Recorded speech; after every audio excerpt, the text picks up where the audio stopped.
Hello and welcome back to Read Becca. I wanted to share a book that I just read and absolutely loved. It was the surprise hit of Nonfiction November.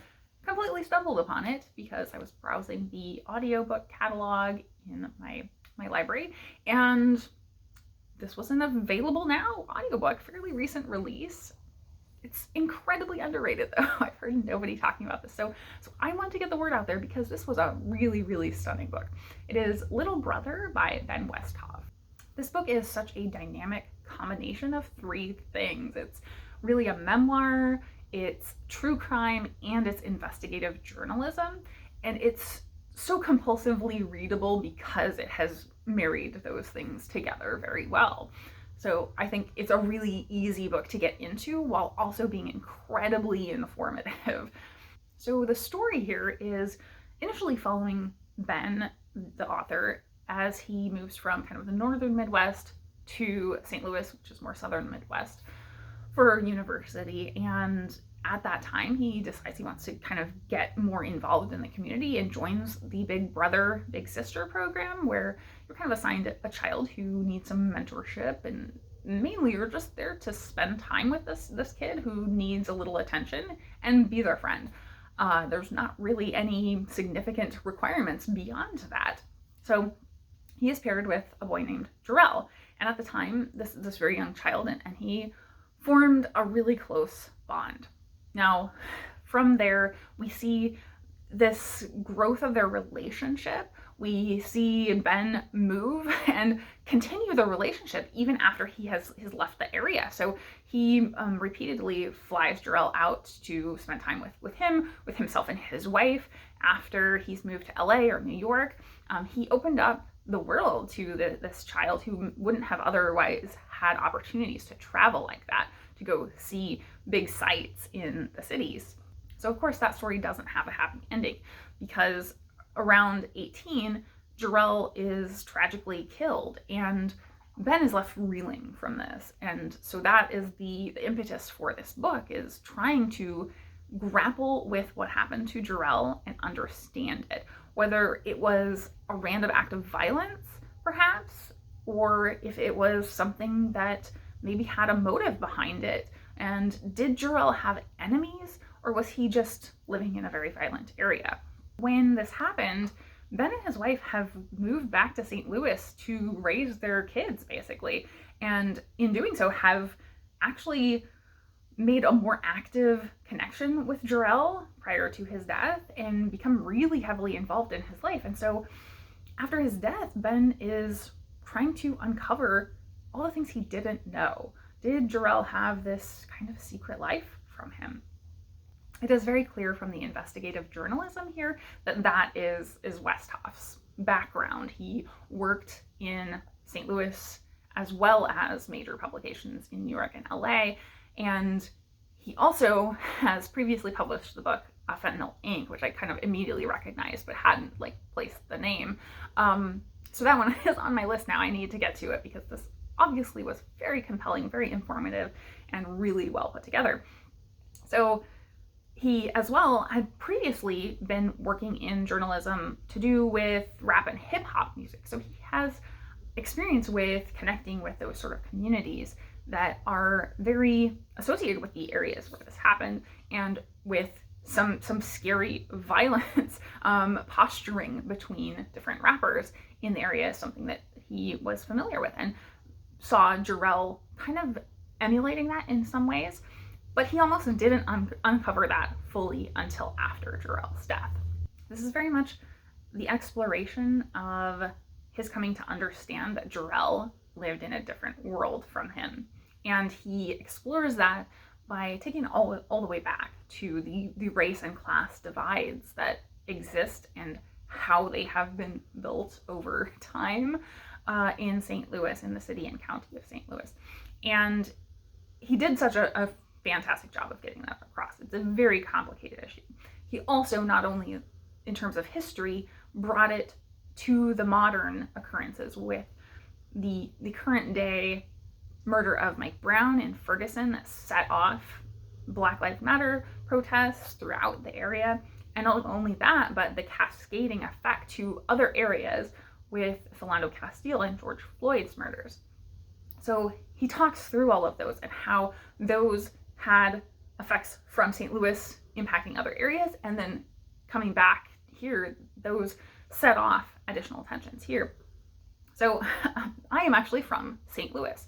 So this is very personal and very easy for me to see exactly what he's talking about. But I think even if someone was not, he does such a good job of giving you basically a map. I'm wondering if in the print book there actually is a physical map, because he talks so much about place and the closeness that you may go a few miles and go from a very aristocratic or affluent suburb to an area like Ferguson.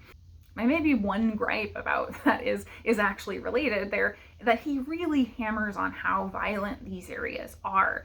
And I think he does a good job of providing tension and threat and understanding the difficulties that these kids are living with. But the reality is that we're talking about family suburbs, basically. These are places where people are just living their normal lives for the most part. They're impoverished areas, definitely. They are violent. I'm not denying that.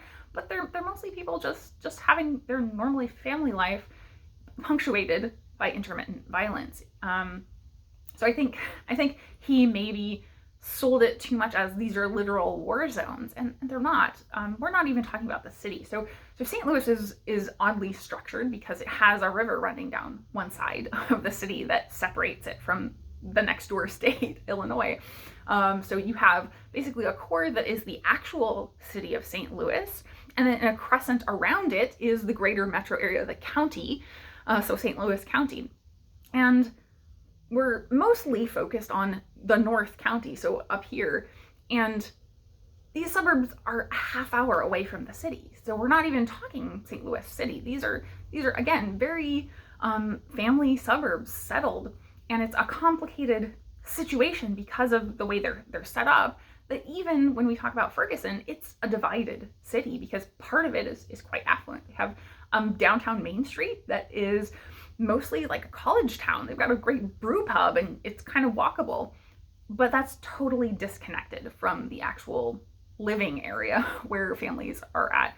And that's part of what has made it impoverished, because the thriving businesses are not walkable from where people live, because you literally have to get on the highway to get from the business district to the actual suburb area. So that has been a major problem, and that came very much to light with discussions and journalism surrounding the protests in Ferguson, because there's a food desert for the people that actually live there. Meanwhile, college students drive over from the campus that's nearby and are able to just go have a evening out in that area. Meanwhile, the people that live there are very negatively impacted. And in giving the background, he doesn't focus on that specifically, but he does really talk a lot about the economic things that got us here, and all the way back to things like the Pruitt-Ego housing project, why the racial divide has occurred so much in specific neighborhoods within this area. And I think that's a very important conversation to have. There's an entire documentary about the Pruitt-Ego myth is what it's titled.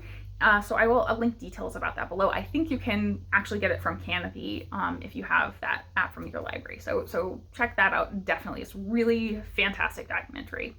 But so housing has been a big element. He talks about the ways that specifically Ferguson has had struggles with tax incentives to bring business there, and why that is actually further impoverishing their community because of the way that their finances are being run as a city. So I think all of that sounds very dry, but he did such a good job of getting that to come across very engaging and tell us the story of this location and why people have ended up in the plight that they're in. He also played that into the policing of the area. So we do get a really fantastic job of a balanced, I think, view of ways that policing is both good and bad here, especially in his wrap up after the fact, because he has tied the general broad topic of policing to his specific interactions, because once he begins investigating this death, he is actually trying to contact the local police and find out information and really struggling. And so he goes through some frustration with the police. And then after the fact, in the wrap up toward the end, he comes back to it from a different light and gives us a more overview of his whole experience and kind of his thoughts coming out of it. So for me, I think Westhoff did a phenomenal job of showing us this search for answers that he had, not just for himself, but for the family, for the community behind Jarrell. And I think that in doing so, he gave us this really nuanced, dense, layered look at the history of race and class in the city of St. Louis and surrounding area, and how that has all built up to this situation that perhaps caused his friend to lose his life, and the struggles and difficulties that are facing children in these communities today. And he also does look at, in the end, answers, what he sees as solutions to those problems. So I thought that was just incredibly powerful, incredibly moving, and very timely. Thank you so very much for watching today. I hope you enjoyed, and I hope you will pick this book up.